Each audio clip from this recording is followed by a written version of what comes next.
အားလုံးပဲမင်္ဂလာပါရှင်ကျမဒီနေ့မှာကျမသွားခဲ့တဲ့နေရာတစ်ခုမှာတွေ့ခဲ့တဲ့ထူးဆန်းတဲ့အရာလေးတစ်ခုကို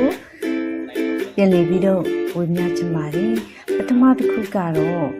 ဘောလုံးလေးပဲဖြစ်ပါတယ်ဘောလုံးလေးကိုလူတွေကဆန်းသက်ပြီးတော့ dance ဘာလို့ကခိုင်းနေတဲ့မြင်ကွင်းလေးပဲဖြစ်ပါတယ်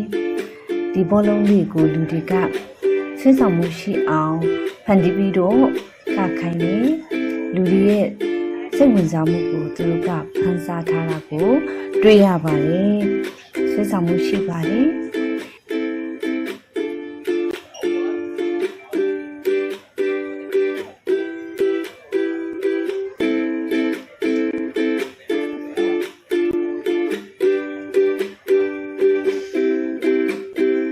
လာလေးလာပါလေ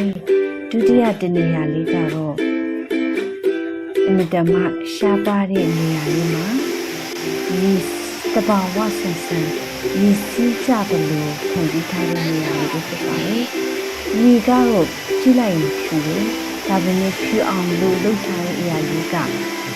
ဒီကျမရဲ့နှာခေါင်းလေးကိုစိတ်တမျိုးတော့အနက်လေးကိုရရှိစေပါတယ်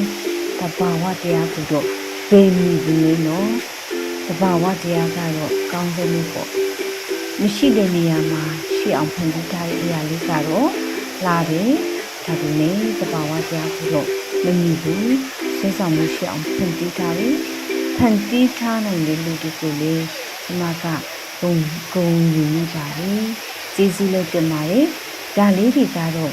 သိတဲ့သူအများတော့ရှိကြပါတယ်ဘယ်နေရာဘယ်နိုင်ငံဘယ်ဒေတာမှာရှိတယ်ဆိုတာကိုလေဒီခဲ့လို့ရှိရင် comment မှာရေးပြခဲ့ဖို့ဖိတ်ခေါ်ပါရစေအားလုံးကိုကျေးဇူးတင်ပါတယ်